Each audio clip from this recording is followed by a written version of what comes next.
कई बार बंधुओं परितंत्रता भी बहुत आवश्यक है।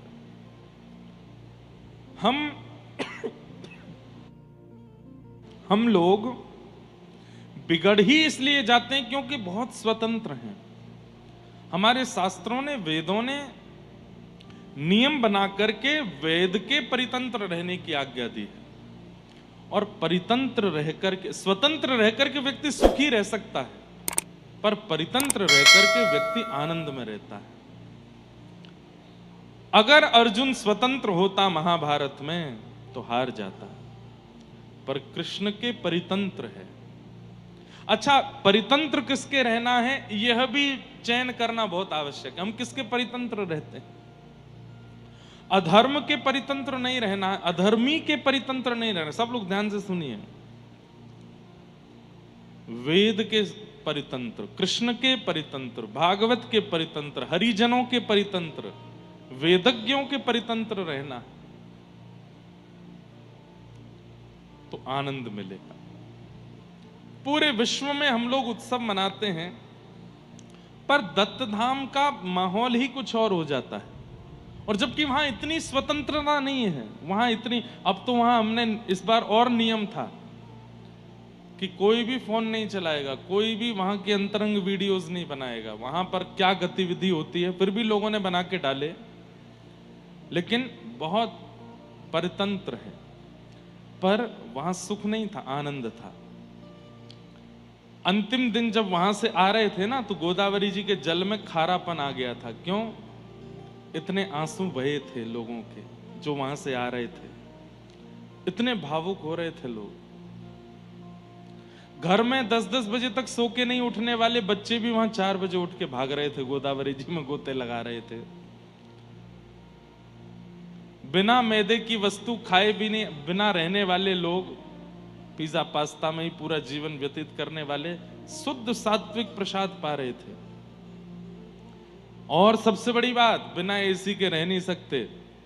वहां बिना एसी के केवल पंखे वाले कमरे में सो रहे थे बड़े बड़े और हमारी तो अभी वहां दीक्षा क्रम हुआ था, तो महाराज जी ने एक टेंट लगवाया और उस टेंट में 3000 गद्दे, मतलब आने वाले सुनने वाले श्रोताओं के लिए भी सारी व्यवस्था की। और 3000 गद्दों में वो बच्चे रह रहे हैं जो इंजीनियर हैं, जो कॉलेज में पढ़ते हैं, जो डॉक्टर हैं, कोई सीए है, कोई किसी अच्छी पोस्ट पर है। सारे बच्चे वहां, और बिल्कुल प्रसन्न, कोई दुखी नहीं है, प्रसन्न चित्त। तो परितंत्रता में यदि आनंद देखना हो तो दत्तधाम में, नहीं तो वृंदावन में भी बिहारी जी मंदिर में अगर नियम बना दिया जाता है कि ऐसे ऐसे जाना है, तो लोगों को नहीं भाता। हम ऐसे क्यों जाएं, इतनी ज्यादा सिक्योरिटी क्यों, इतनी ज्यादा रुकावटें क्यों? पर परितंत्रता सुख देती है, ये हमने दत्तधाम में देखा। आनंद देता है।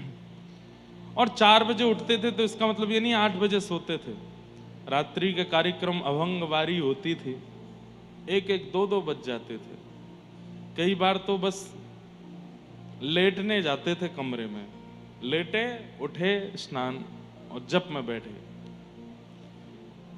लेकिन अद्भुत है, अद्भुत है वो धाम। आज सब वहाँ के हमारे बाकी सब लोग तो, कई लोग बेंगलोर गए हुए हैं, पर हमारे कुछ गुरुजन, विद्यार्थी जन सब आए हैं। सबको प्रणाम करते हैं, वंदन करते हैं।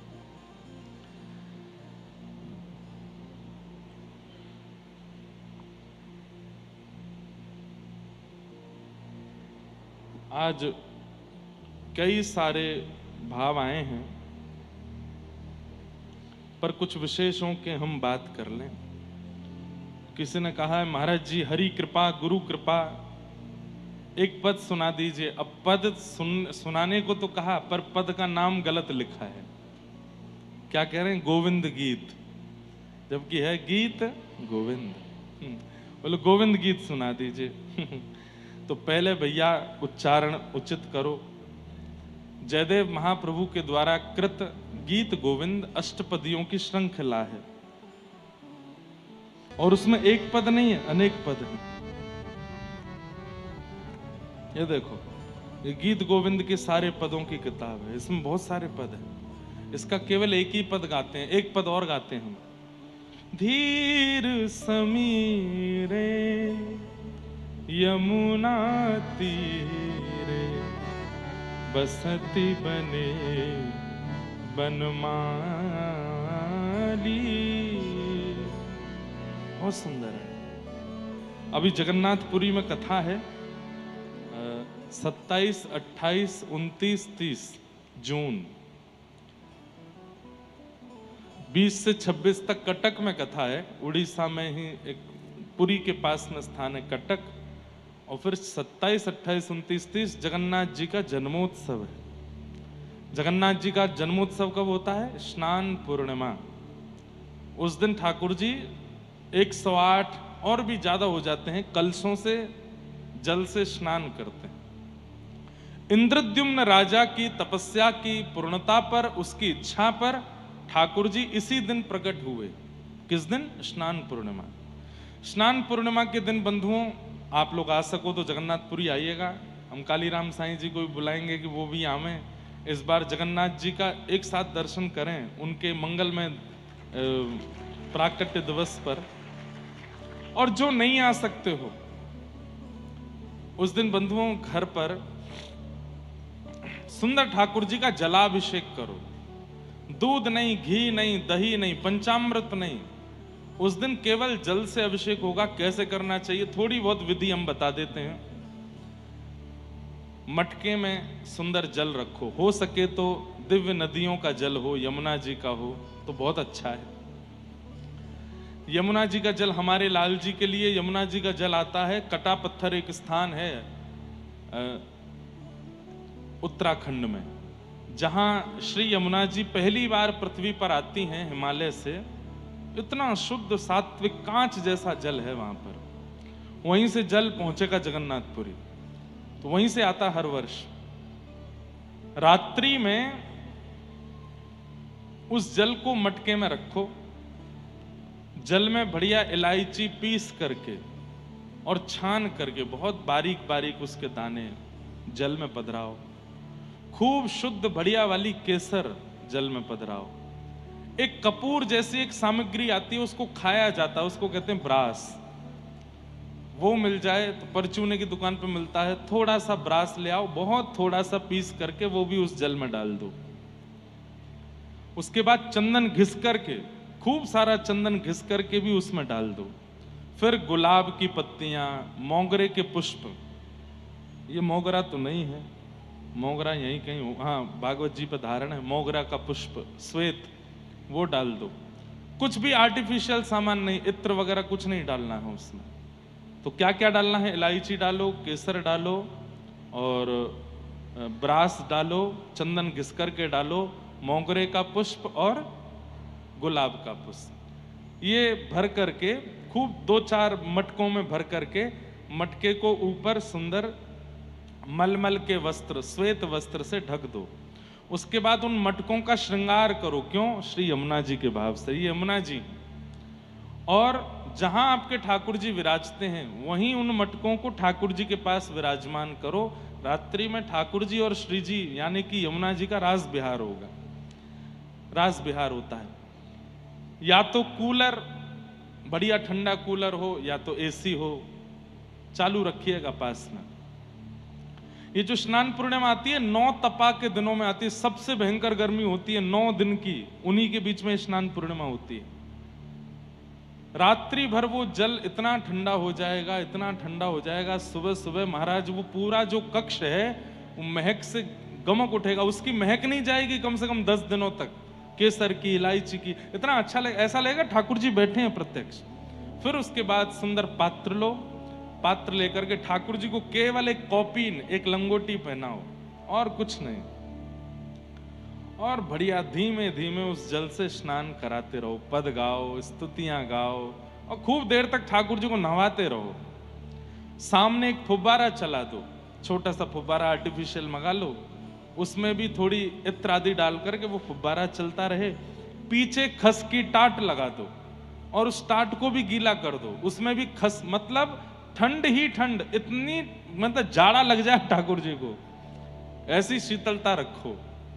और बढ़िया नीचे कोई फर्श पर कालीन वालीन नहीं, सामान्य पृथ्वी रहने दो, उस पर भी थोड़ा गीला गीला हो जाए, वो भी ठंडी हो जाए, मतलब चारों दिशाओं से ठाकुर जी को शीतलता का अनुभव हो।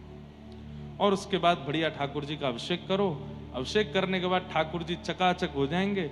फिर जो ठाकुर जी को कौपीन पहनाई थी उसमें केसर का और पूरे रस का वर्ण आ जाएगा, पीला पीला हो जाएगा। उसके चीरा बना करके घर के सब लोगों को दे दो, कोई अपने गले में पहन लो, कोई अपने कलावे में बांध लो ठाकुर जी का वस्त्र। फिर ठाकुर जी का बहुत सूक्ष्म श्रृंगार, उस दिन एक ही वस्त्र पहनाओ ठाकुर जी को, ज्यादा नहीं, एक वस्त्र पहना करके चंदन घिस करके उस चंदन की छोटी छोटी गोलियां बना करके वही ठाकुर जी को माला, उसी का ठाकुर जी को पाग, उसी के कुंडल। ठाकुर जी को आज कुछ भी भारी पहनाना नहीं। और फिर बढ़िया प्रसादी भोग लगाओ। प्रसादी में भी खाने वाली वस्तु कम, पीने वाली वस्तु ज्यादा। आम का पना, पना जानते हैं आप? आम का पना गर्मियों में पिया जाता, आम का पना बनाओ सुंदर। और दूध, घी, दही की सामग्री कम, पानी की सामग्रियां ज्यादा, जल की सामग्री। ऐसी सुंदर सुंदर बढ़िया 3-4 प्रकार के पीने के आइटम बनाओ। आइटम नहीं बोलना चाहिए ठाकुर जी के लिए बढ़िया प्रसादी सिद्ध करो। और आप लोगों को जो बढ़िया लगे रुचिकर वो बना के ठाकुर जी को पवाओ। फिर ठाकुर जी का प्रसादी जल सब में वितरण करके उसको पान करो।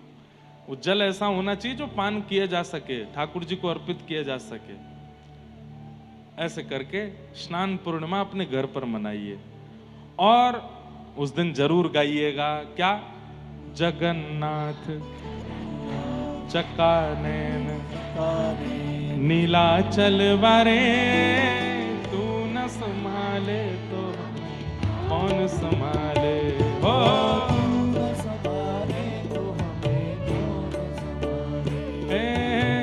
न संभाले तो हमें कौन संभाले हो, आओ हे जगन्नाथ चकानैन, जगन्नाथ चकानैन नीलाचल वारे, तू न संभाले तो कौन संभाले हो,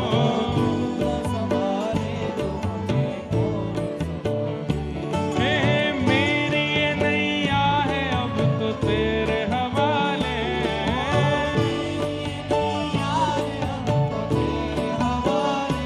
हाँ मेरी ये नैया है अब तो तेरे हवाले,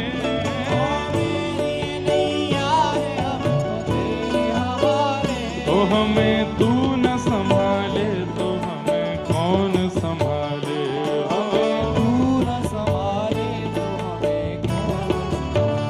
हाँ हाँ तू न संभाले तो हमें कौन संभाले,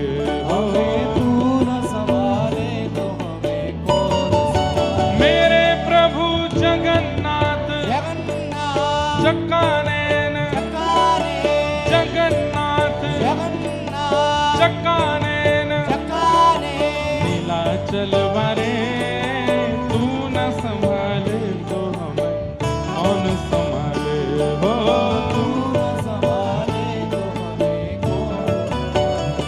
हे तुम्हें छोड़ जाऊं अब मैं किसके दुआरे,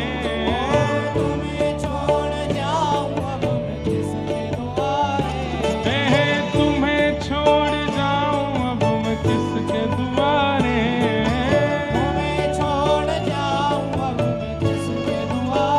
तो हमें तू न संभाले तो हमें कौन संभाले हो, मेरे प्रभु जगन्नाथ चकानैन, जगन्नाथ चकानैन नीलाचल वारे, तू न संभाले तो हमें कौन संभाले, ओ तू न संभाले तो बलभद्र सुभद्रा संग आप विराजे, बलभद्र सुभद्रा संग आप विराजे, हे बलभद्र सुभद्रा संग आप विराजे, बलभद्र सुभद्रा संग आप विराजे, हे मंदिर के शिखर नील चक्र विराजे, हो मंदिर के शिखर नील चक्र, मेरे प्रभु जगन्नाथ चकानैन, जगन्नाथ चकानैन, जगन्नाथ जी की तरह ओहो जगन्नाथ चकानैन, हे जगन्नाथ चकानैन, नीलाचल वारे तू न संभाले तो मैं कौन संभाले, ओ तू न संभाले तो मैं तू न संभाले तो मैं कौन संभाले, ओ तू न संभाले। श्री जगन्नाथ महाप्रभु की। बैठ जाओ। तो स्नान पूर्णिमा पर महाप्रभु जगन्नाथ जी का ये पद भी गाइएगा। ठाकुर जी को खूब चकाचक नवावे के बाद, भोग प्रसाद लगाने के बाद, उसके बाद फिर जगन्नाथ जी को याद कीजिएगा। वहां जो आएंगे वो तो हमारे साथ गाएंगे, और जो नहीं आ पाएंगे वो अपने घर बैठे बैठे गाइएगा। और एक जगन्नाथ जी का एक कार्टून आता है पोगो पर, देखा है? उसका एक नया शायद मूवी उसके आए हैं क्या? वो लोग पोगो वाले आए क्या? बैठे नहीं, अभी मिले थे। उसका ट्रेलर लॉन्च भी हम वहीं कथा में ही करेंगे। और उस जगन्नाथ जी के सुंदर कार्टून वाले में ये वाला पद भी हम गा रहे हैं। और वहां एक भक्त है, वो जगन्नाथ जी को जगह जगह कह के बुलाता है, ए मेरे जगह जगन्नाथ जी को। तो बहुत सुंदर उसकी वो भी लीला आएगी। तो जगन्नाथपुरी में इस बार हम 10 दिन वहीं हैं, 20 जून से लेकर के और 30 जून तक। तो 20 जून से 26 जून पहले कटक में कथा है, फिर 27, 28, 29, 30 जून जगन्नाथपुरी में। वहां चकाचक सुबह तो कथा सुना करेंगे। गर्मी का समय है, एसी पंडाल बन रहा है, बढ़िया, खूब प्रेम से आइएगा। और फिर पूरे दिन आनंद करेंगे, ऊधम करेंगे। कभी खीर चोरा गोपीनाथ जाएंगे, साक्षी गोपाल जाएंगे, ऐसा आनंद वहां होगा। समुद्र स्नान करेंगे। तो स्नान पूर्णिमा पर खूब ठाकुर जी को आनंदित कराइएगा। फिर किन्हीं का प्रश्न है कि महाराज जी,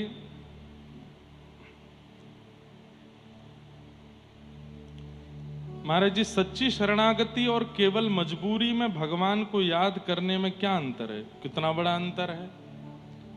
एक तो वही बात हो गई कि आप मुझसे वास्तव में प्रेम करते हो, मुझसे वास्तव में मित्रता मानते हो। लेकिन एक वो तरीका है कि भाई पिताजी ने कहा है कि इनकी कथा नहीं सुनोगे तो रोटी नहीं मिलेगी। कितना बड़ा अंतर है। स्वार्थ और वास्तविकता का है ये। तो कैसे पहचाने कि भीतर वास्तविक समर्पण बढ़ रहा है या नहीं? वास्तविक समर्पण में कुछ चाहिए नहीं। जहां चाह हो, उम्मीद हो, इच्छा हो, रिक्वायरमेंट्स हो, वो वास्तविक नहीं है। जहां पर ठाकुर जी से इतनी भी चाह है कि नाथ मेरे इस कष्ट को समाप्त कर दीजिए, वो भी पूर्ण समर्पण नहीं है। जैसे राखो तैसे रहूं, जैसे राखो तैसे रहूं, ये है पूर्ण समर्पण। हमें आपसे कुछ शिकायत नहीं है नाथ, राजी रहो, आप बस राजी रहो। मैं अपने मुख से कुछ नहीं बोलूंगा, आप बस राजी रहो, प्रसन्न रहो। फिर किसी का प्रश्न है कि वह कौन सा अवगुण है जो सबसे ज्यादा मुझे भगवत भजन से दूर करता है? वैष्णव अपराध। मैं दिमाग शांत करने के लिए दवाइयां लेनी पड़ती हैं। बहुत प्रयास किया छोड़ने का, लेकिन वह बस श्वास पकड़ लेती है। क्या करूं? पुणे, मुंबई, नासिक, क्या मुझे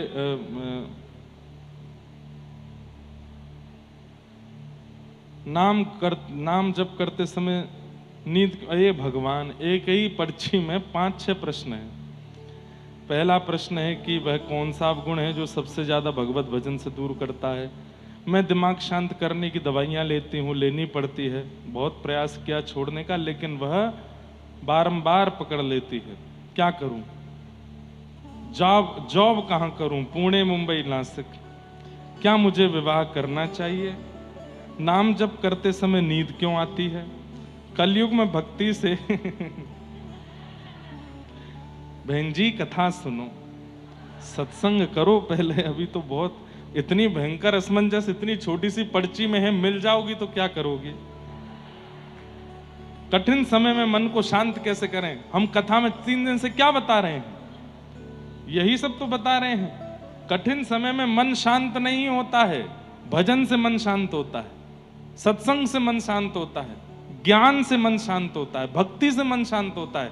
कठिन समय से तो उतावला ही होता है। भजन करो, सत्संग करो। अब हम कथा में बहुत कुछ बताते हैं, सुनते नहीं है ध्यान से, फिर हमसे प्रश्न करते हैं। आपके चरणों में दंडवत प्रणाम। जब मन बार बार नियंत्रण चाहता है तब समर्पण कैसे संभव है? जब मन बार बार नियंत्रण चाहता है तब समर्पण कैसे संभव है? समझ में आए तो बताना। फिर हमें 4 साल हो गए दीक्षा लेके। दीक्षा के बाद हमसे वो सब काम हुए जो कि एकदम भक्ति के विमुख हैं। बहुत बहुत गलत काम किए हैं, वैष्णव अपराध भी बहुत हुए, भजन 0 हो गया है। हम सुधरना चाहते हैं। क्या श्री जी मौका देंगे? कृपया समाधान करें। सबसे पहले तो गुरुदेव के सामने जाके कन्फेस करो कि आपने कौन कौन से अपराध आपसे हुए हैं, कौन कौन से पाप आपसे हुए हैं। गुरुदेव क्षमा करेंगे तो सब संभव है, बाकी और किसी से क्षमा मांगने से कुछ नहीं होगा।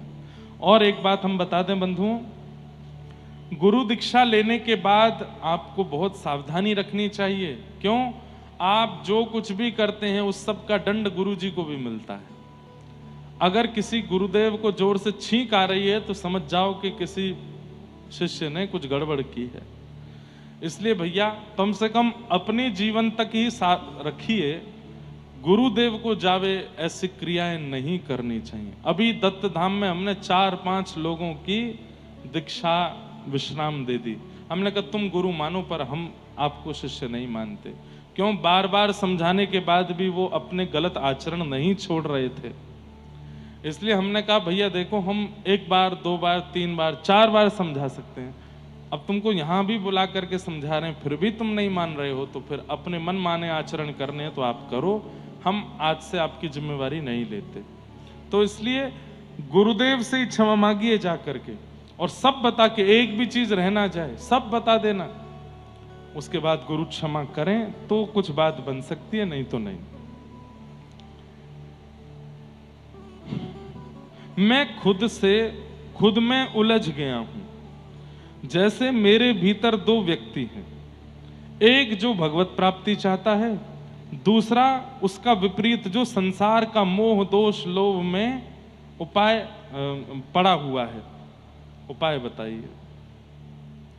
एक मार्ग चुनना पड़ेगा। प्रारंभिक स्थिति में हम सब ऐसे ही होते हैं।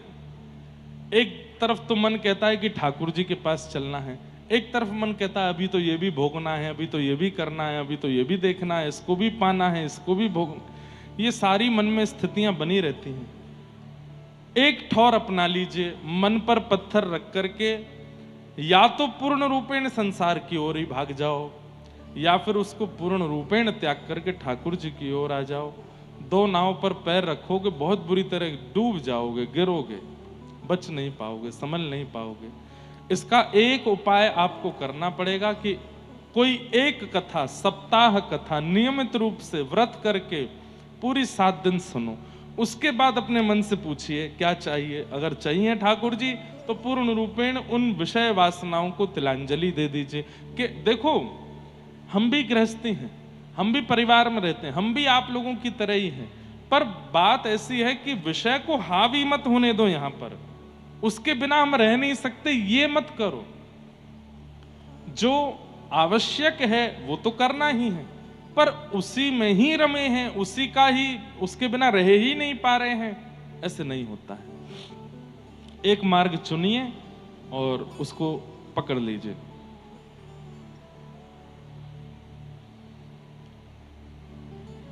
जय जय मुझे कुछ नहीं चाहिए, बस एक बार मेरी ओर देख के मुस्कुरा दीजिए। लो मुस्कुरा दिए, खुश हो जाओ। फिर क्या है, अभी मैंने रामानुज संप्रदाय से दीक्षा नहीं ली है, पर क्या मैं अष्टाक्षर मंत्र जाप कर सकती हूँ? दीक्षा मुझे रामानुज संप्रदाय में ही लेनी है, नहीं ली है तो नहीं कर सकते। जब तक गुरुमुख नहीं हो जाते तब तक इस मंत्र विधि को नहीं करो। वही बात है कि घर में दुनिया भर की दवाइयां हैं, सारी दवाइयां हैं, पर जब तक डॉक्टर ना बतावे नब्ज देख के बीमारी कैसी है तब तक उसको नहीं लेना है। ले लोगे तो फिर उटपटांग हो जाएगा माहौल। ठाकुर जी जिनसे प्रेम करते हैं उन्हें विरह देते हैं। ब्रज के भाव से विरह की असली परिभाषा क्या है? प्रतीक्षा करना और मिलन की इच्छा ना रखना। बहुत उल्टी परिभाषा है। प्रतीक्षा भी है पर वो मिले ऐसी जिद भी नहीं है। प्रतीक्षा उतनी ही है कि वो मिल जाए, पर वो मिले इसकी जिद नहीं है, इसको विरह कहते हैं। अब सोचते रहना है इसको क्या है। बहुत सुंदर। प्रतीक्षा रहे और मिलन की जिद भी ना हो, उसे विरह कहते हैं।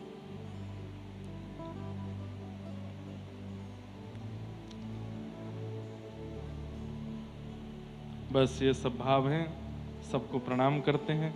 एक बहन जी ने राखी भेजी है, उनकी राखी भी स्वीकार है। और भी कुछ भाव है, अब हम बहुत जल्दी पढ़ नहीं पाएंगे सबको। प्रणाम करते हुए आज की कथा में प्रवेश करते हैं।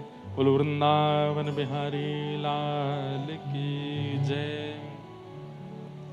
कल हम लोगों ने श्रवण किया कि 88,000 सौनकादि ऋषि सूत जी महाराज से जाकर के भागवत जी की कथा सुन रहे हैं। सूत जी ने अपने गुरुदेव को प्रणाम किया और प्रणाम करके कथा कहना प्रारंभ करते हैं।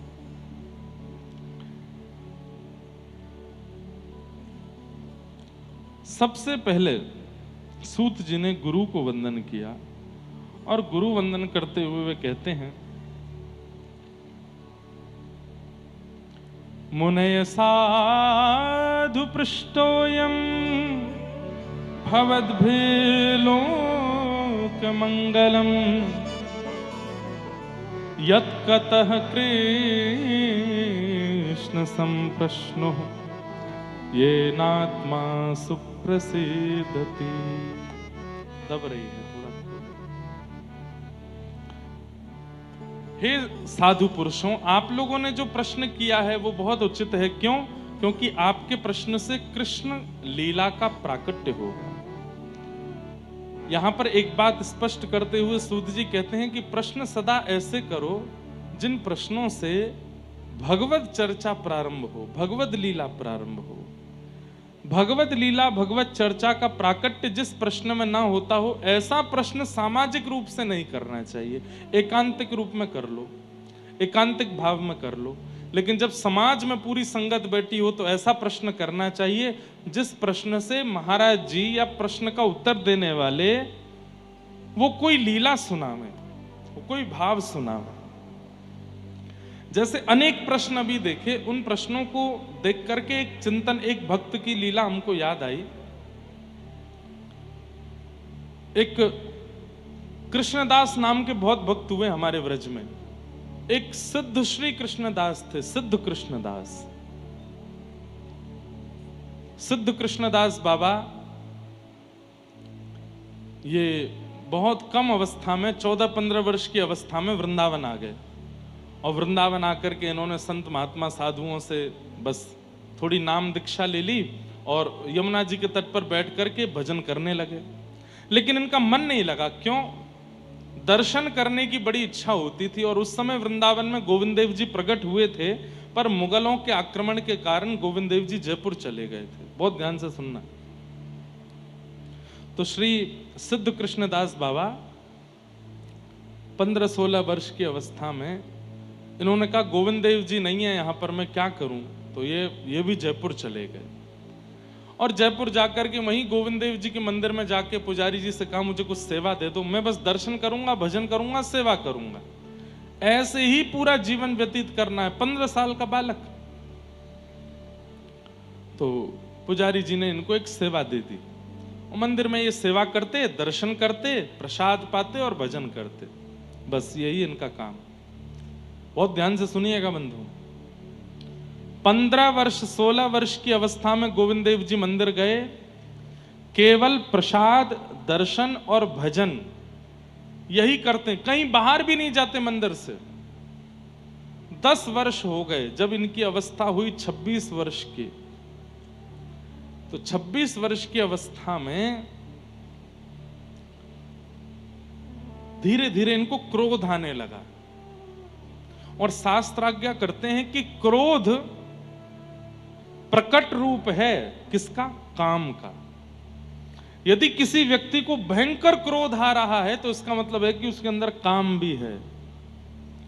काम कई बार प्रकट नहीं होता, और हमारे भारत की तो परंपरा भी ऐसी है कि काम छुपाते हैं लोग, लेकिन काम अपना दूसरा रूप दिखा देता है। क्रोध छोटी छोटी बात पर गुस्सा आ जाता है, दांत कसकसाने लगते हैं, चिल्लाने लगते हैं, गालियां देने लगते हैं, मारपीट तक उतर आते हैं, छोटी छोटी बात पर तबाही मचा देते हैं। इसका मतलब है वो व्यक्ति के अंदर काम भी बहुत है।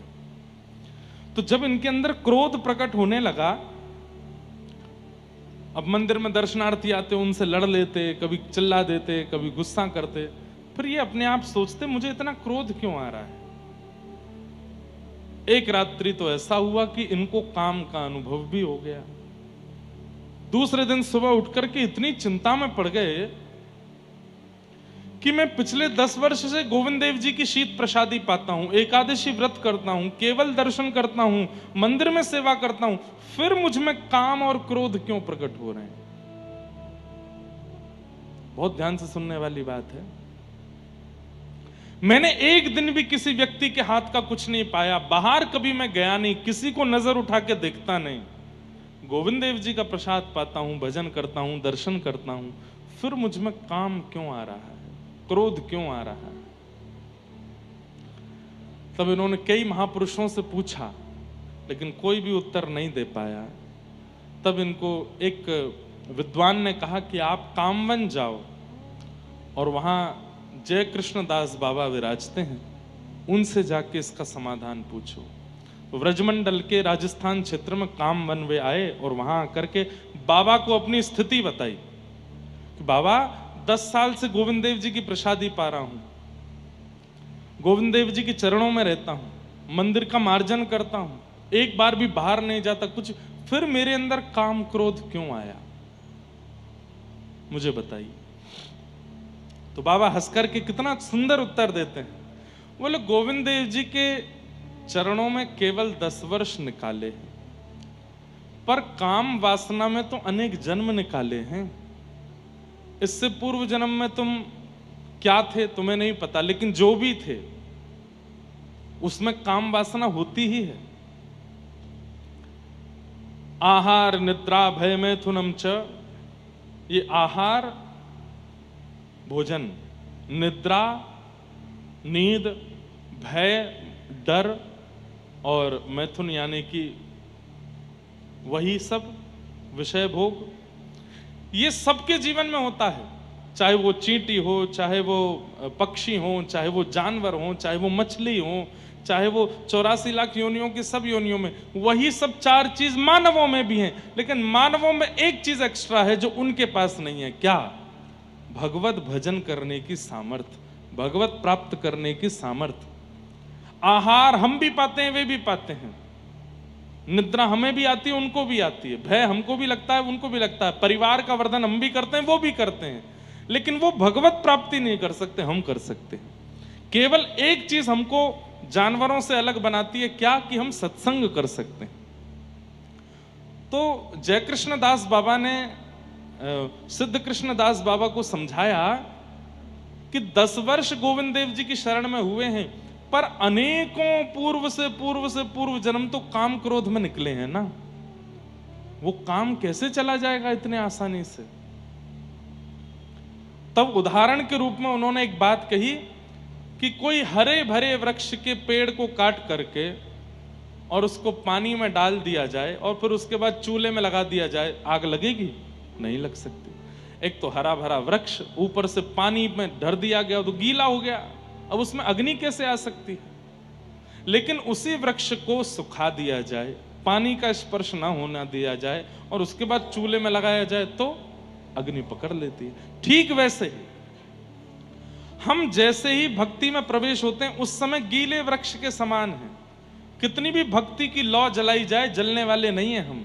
तब क्या किया जाए? बोले एकादशी व्रत निष्ठा से करते हुए खूब सत्संग करो, खूब कथाएं सुनो, कथाएं सुनकर के गिरिराज जी की परिक्रमा, वृंदावन की परिक्रमा, तीर्थ यात्राएं, ऐसे करते करते अपने उस आत्मा को सुखाओ।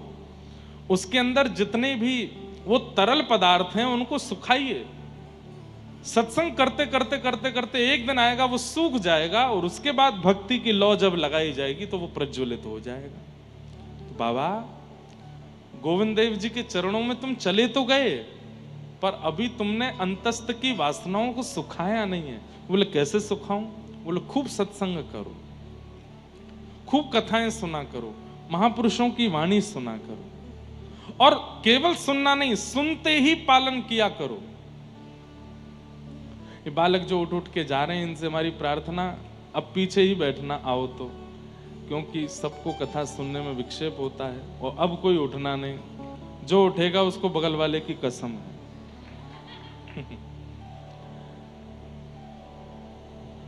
एक तो सबसे आगे बैठे हैं फिर उठ के जा रहे हैं, तो पीछे ही बैठना चाहिए था।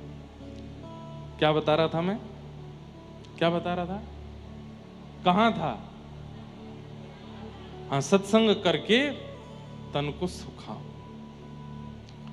तब उन बाबा ने खूब सत्संग किया और सत्संग करते करते करते करते करते ब्रजमंडल में ही एक गांव में रहने लगे। और उन्होंने अपना नियम कैसे बना लिया? भिक्षा में आटा मांग करके लाते और नीम के पत्ते तोड़ते, आटा में यमुना जल मिलाते और नीम के पत्ते सिलवट्टा पर घिस करके उसकी चटनी बनाते और आटे की लोई बना करके उसको अग्नि में आंच में थोड़ा भून करके और फिर उसमें नीम की चटनी डाल के खाते। खा सकते हो? और ऐसा उन्होंने 35 वर्ष तक किया। 35 वर्ष तक ऐसे पा करके रहते और एकादशी के दिन कुछ भी नहीं पाते। इतना कठोर व्रत किया, इतने कठोर नियम में रहे और केवल कथा सुनते। तब 35 वर्ष बाद जाकर के उनके अंतस्थ की जितनी भी विषय वासनाएं आदि थी वो सब नष्ट हुई। और किशोरी जी के मन में आया और ललिता जी से बोली, ललिता ब्रजमंडल में रह तो भयो भी कोई सूख हो आटो पावे, नीम की पत्ती खावे, मुंह को बड़ो कष्ट होवे। तू या बाबा को जाए करके खूब सामग्री पवाए क्या, तभी मैं राजी होंगी। तब ललिता जी गई और रूप बदल करके गई, बाबा से जाए करके बोली, बाबा मेरी मैया ने तुम्हारे काज सामग्री भेजी है ना, पाए लो। बाबा बोले मैं बाहर को कछु ना पाऊं।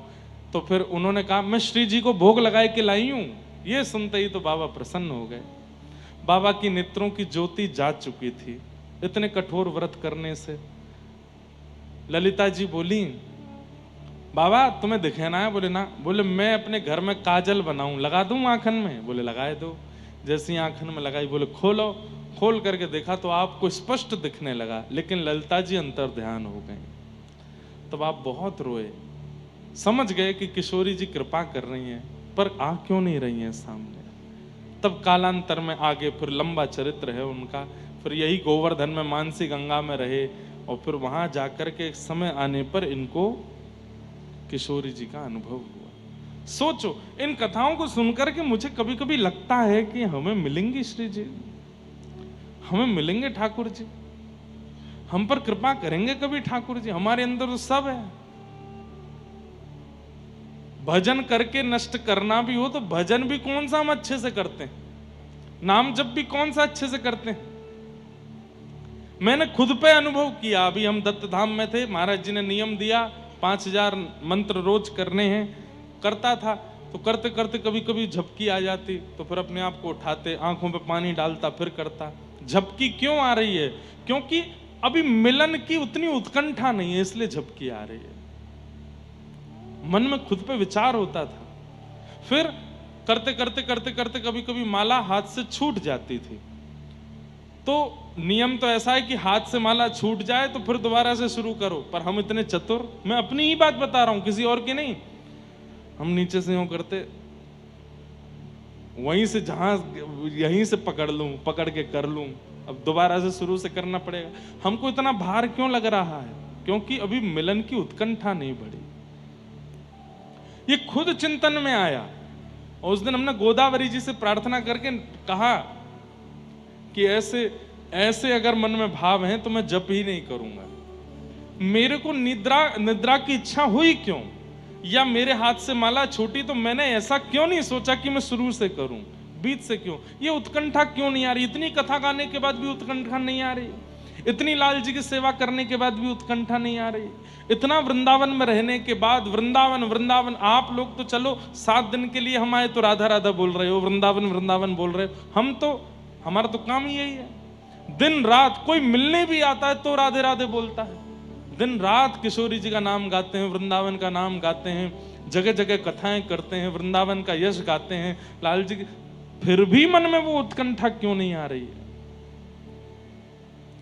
तब ये चरित्र पढ़ा और उस चरित्र से लगा कि अभी तो बहुत सुखाना है, अंदर वो तरल पदार्थ है जो अग्नि को पकड़ नहीं पा रहा है भक्ति की। और वो तरल पदार्थ कैसे जाएगा? खूब सत्संग करके जाएगा। और सत्संग करने का मतलब बैठ के सुनना नहीं, सुनते ही पालन करना। तो हमने नियम क्या बनाया? अभी गृहस्थाश्रम में है, परिवार में है, इतने ज्यादा नियम तो नहीं ले सकते, पर जो भी कथा भक्तमाल जी की, भागवत जी की, मानस जी की पढ़ते हैं, उसमें से जो पालन हो सकती है उसी समय पालन होनी चाहिए, उसी समय लगनी चाहिए, उसी समय से करनी है। धीरे धीरे धीरे धीरे कई अवगुण थे, सबको धीरे धीरे छोड़ते जा रहे हैं, सब धीरे धीरे शांत करते जा रहे हैं। अब बताने वाली बात नहीं, हमारे दत्त धाम वाले महाराज जी ने इतना बड़ा फोन गिफ्ट किया हमको, कीपैड वाला इतना बड़ा है वो। हमने निर्णय कर लिया है कि कुछ दिन बाद हम एंड्रॉयड फोन ही बंद कर देंगे, वही चलाएंगे, कीपैड वाला। इतना बढ़िया प्यारा सा फोन है, छोटा सा, उसमें फेसबुक वगैरह कुछ नहीं चलता। लेकिन धीरे धीरे करो, पर करो जरूर। हम धीरे धीरे कर रहे हैं क्या? विषयों की तरफ भाग रहे हैं। धीरे धीरे उनसे बच के आगे निकलो। गृहस्थ आश्रम में भी हैं तो गृहस्थ आश्रम का निर्वहन भी इस भाव से करो कि यह वंश भी आगे बढ़े, तो भगवत भक्तों से ही बढ़े। हमारे घर में धन कमाने वाला या ऐश्वर्य कमाने वाला बालक हो, हे श्री जी आपकी कृपा से, लेकिन उससे भी ज्यादा आपके नाम को कमाने वाला, आपके यश को कमाने वाला बालक हो, ऐसी भावना। तो थोड़ा थोड़ा सुखाई अंदर से। ये अभी गीला है मन, इसलिए भक्ति की लौ इतनी जलाई जाती फिर भी नहीं जलता। ये प्रज्वलित हुई मीराबाई, आज तक प्रज्वलित हैं। प्रज्वलित हुए श्री सूरदास, आज तक प्रज्वलित हैं। प्रज्वलित हुए जनाभाई तुकाराम नामदेव, आज तक प्रज्वलित हैं। हम हो ही नहीं पा रहे हैं। क्यों? सत्संग नहीं है जीवन। वो सत्संग है भी, कथा सुनते भी हैं। आज पूज्य प्रेमानंद जी महाराज को कितने लोग सुनते हैं? हजारों लोग सुनते हैं, पर उनकी सब सुनते हैं, पर मानता कोई नहीं है। करते वही हैं जो मन चाहता है, करते वही हैं जो बुद्धि चाहती है। मतलब क्या है, हम लोगों की स्थिति ऐसी होगी, कैप्चर तो कर रहे हैं पर लागू नहीं कर रहे हैं, लागू नहीं कर रहे हैं। और ऐसे ऐसे लोगों को आपने देखा है जो इकट्ठा करते जाते हैं, बस इकट्ठा ही करते जाते हैं, लगाते कहीं नहीं है। ऐसे लोगों को ही लोभी कहा जाता है, जो इकट्ठा तो बहुत करते हैं पर उसका प्रयोग नहीं करते, उसको लगाते नहीं है। जैसे छोटे बच्चों में, हम लोग भी जब छोटे थे, पेन इकट्ठे करने की, ये भी पेन हमारे पास, ये वाला पेन भी हमारे पास, मीटर वाला पेन आता था, उसमें मीटर चलता था, वो भी मीटर वाला पेन तो आया पर 10 से ऊपर उसके कभी मीटर गया ही नहीं, लिखते ही नहीं थे। तो संग्रह करने की स्थिति तो हमारी बन गई है, पर प्रयोग करने की स्थिति हमारी नहीं बन पा रही, इसलिए भगवत दर्शन हो नहीं पा रहा है। यदि लालसा है, अगर उनसे मिलने की दिल में तमन्ना, अगर उनसे मिलने की दिल में तमन्ना, दिल में तमन्ना, अगर उनसे मिलने की दिल में तमन्ना, करो शुद्ध अंतः करण धीरे धीरे, जो करते रहो भजन धीरे धीरे, तो मिल जाएगा राधा रमण धीरे धीरे। धीरे धीरे करो, कोई जल्दीबाजी नहीं है, पर करो। अंतःकरण शुद्ध करने के प्रयास भी करते रहो। माधवदास जी का चरित्र आता है। श्री जगन्नाथ प्रभु के परम भक्त श्री माधवदास, आप 24 वर्ष की अवस्था में पहली बार जगन्नाथपुरी गए थे। 24 वर्ष की अवस्था में। पहले सदगृहस्थ थे, पत्नी बच्चे सब थे, पर बालक को जन्म देते देते पत्नी पधार गई। आप और ज्यादा परेशान हो गए कि अब इस बालक की रक्षा कौन करेगा। तभी आपने देखा एक वृक्ष के ऊपर से एक अंडा नीचे गिरा और आप देख रहे थे, और वो अंडा जैसे ही नीचे गिरा तो नीचे आकर के सूखे पत्तों के ढेर में गिरा और अंडे का कुछ भी नहीं बिगड़ा। तब माधवदास जी बोले, इस अंडे में विराजमान बालक, उसकी मां भी नहीं है इस वक्त यहाँ पे, पिता भी नहीं है, लेकिन उसका जीवन है, तो इतनी ऊंचाई से गिर के भी वो बच गया। हम कैसे कह सकते हैं कि किसी व्यक्ति की रक्षा हम करेंगे? सबकी रक्षा ठाकुर जी करते हैं। जिसका जितना जीवन है उतना वो जिएगा जिएगा जिएगा। अभी हम लोग दत्त धाम में जब गोदावरी में स्नान करते थे तो कहीं कहीं गोदावरी जी का जल बहुत गहरा, हम लोगों ने तैरना ही दत्त धाम में सीखा। अब तो इतना सीख गए हैं कि इतना तो आ गया है कि डूबेंगे नहीं। लेकिन जब वहां पे गुरुजी कभी कभी सिखाते थे तैरना, तो एक दो बालक हमारे ऐसे हैं, वो मास कथा में भी गए, हफ्ता कथा में भी गए, 15 दिन, फिर भी तैरना नहीं सीख पाए। तो उनको गुरुजी अंतिम दिन एक बात कह रहे थे, बोले भाई तू तैरने का प्रयास तो कर, हम लोग चारों तरफ हैं, गहराई है, नहीं डूबेगा, हम हैं ना बचाने को, तब भी नहीं। तो फिर गुरुजी बोले भाई ये सोच के तैर ले कि जब आनी होगी तो आएगी, अगर मेरे प्राण अभी भी हैं तो मैं चाहे कितने गहरे में चले जाऊं फिर भी बच ही जाऊंगा। और ये बात सत्य है, जब मेरा अंत होना है तब ही होगा, चाहे उससे पहले कुछ भी घटना घट जाए, कुछ नहीं हो सकता। तो माधवदास जी इस बात की चिंता में थे कि मेरी पत्नी मर गई, बालक की रक्षा अब कौन करेगा। तभी वो अंडा गिरा, गिर करके भी फूटा नहीं, पत्ते के ढेर में गिरा। तो माधवदास जी बोले कि इसकी मां भी नहीं, पिता भी नहीं, फिर भी ये अंडा बच गया। मैं कौन होता हूं चिंता करने वाला अपने बालक की कि मैं इसको बचाऊंगा, मेरे रहने से ये बचेगा, इसकी कोई जिम्मेवारी तो नहीं, जगन्नाथ जी सब देख लेंगे। और बच्चे को परिवार के हवाले करके चले गए। 24 वर्ष की अवस्था में जब जगन्नाथपुरी गए तो केवल नील चक्र का दर्शन किया, जगन्नाथ प्रभु का नहीं, ऊपर विराजमान नील चक्र को देख करके इतना रोए, इतना रोए। क्यों रोए? कि मैंने 24 वर्ष लगा दिए ठाकुर जी के पास आने में। अगर मैं 24 वर्ष नहीं, कम से कम नहीं तो 18 वर्ष पहले, 19 वर्ष पहले भी यहां आ गया होता तो आज ठाकुर जी मिल गए होते। मैं 24 वर्ष गंवाने के बाद यहां पर आया हूं। सोचिए, इतने विरह व्याकुल हुए माधवदास जी कि 4 दिन तक भोजन नहीं पाया। कि मैंने 24 वर्ष पहले मेरे अंदर ये बात क्यों नहीं आई कि मैं आ जाऊं यहां पर। 24 वर्ष लग गए मुझको यहां आने में। और ठाकुर जी उनके इस भाव से इतने प्रसन्न हो गए कि श्री जगन्नाथ जी छोटे बालक का रूप धारण करके गए और प्रसादी लेकर के गए मंदिर से और जा करके माधवदास जी को दिया। कहा कौन हो? बोले मैं यहीं का हूं। पुजारी जी को पता चला कि एक कोई भक्त आया है, 4 दिन से भूखा है, तो उन्होंने जगन्नाथ जी का प्रसाद भेजा। माधवदास जी ने प्रेम से प्रसाद पाया। थाल वापस करने के लिए जब मंदिर गए तो पुजारी जी बोले थाल तुम्हारे पास कैसे आया? बोले आपने ही तो भेजा था। बोले अच्छा बताऊं? अभी चोरी करवाता है मंदिर से और कहता मैंने भेजा था। बोले अरे नहीं, आपने एक बालक के हाथ भेजा था। बोले कोई बालक के हाथ नहीं भेजा। मैंने कौन हो तुम, नाम क्या तुम्हारा? बोले आप मुझे नहीं जानते, मैं एक यात्री हूं, माधवदास मेरा। बोले मैं नहीं जानता तुमको, कैसे आया थाल तुम्हारे पास? माधवदास जी के नेत्र बंद हो गए। बोले ओहो, जगन्नाथ जी आए थे प्रसाद लेकर के, भूखा देख नहीं पाए मुझे, पवा के गए।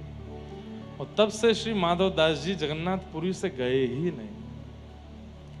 वहीं रहकर के खूब भजन किया, खूब साधन किया और ऐसी स्थिति हो गई कि जगन्नाथ प्रभु का दर्शन करने माधवदास दाते, आज जब हम जगन्नाथ जी को देखते हैं तो उछल पड़ते हैं, लेकिन जब माधवदास जी मंदिर जाते थे जगन्नाथ जी उछलने लग जाते थे माधवदास को देख करके। इतना प्रेम ठाकुर जी माधवदास से करते थे। तो स्थिति बने तो सही दर्शन की, और वो कैसे बनेगी? जब तक हमारी कामना में ठाकुर जी नहीं आएंगे, जब तक तड़पेंगे नहीं उनको प्राप्त करने के लिए, तब तक ऐसी स्थिति नहीं बनने वाली है। और वो तड़प कैसे आवेगी? कथाएं सुनो, जो आज्ञा की जाती है उसका पालन करो, जो बातें शास्त्रों में, कथाओं में व्यास जी के मुख से निकल आती है, भक्त चरित्र में सुनते हो, उसको तुरंत पालन करना प्रारंभ करो। एक दिन इतना विरह चित्त में होगा।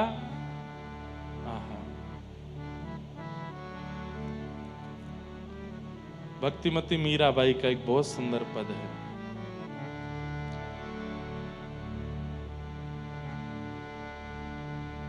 दर्श बिन दुखन लागे,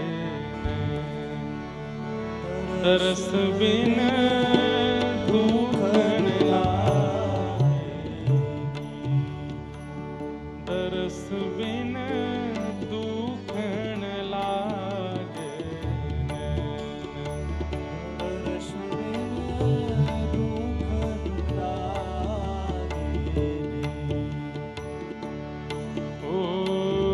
जब ते तुम बिछुड़े पिए मुँह से,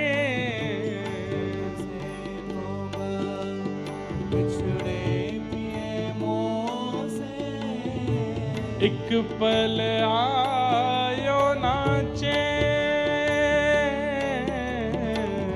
एक पल आयो नाचे, पल आयो नाचे, पल आयो नाचे,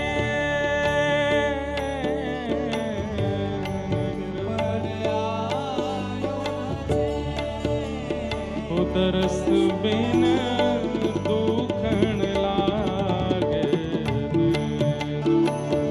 दरस बिन दुखन लागे, दरस बिन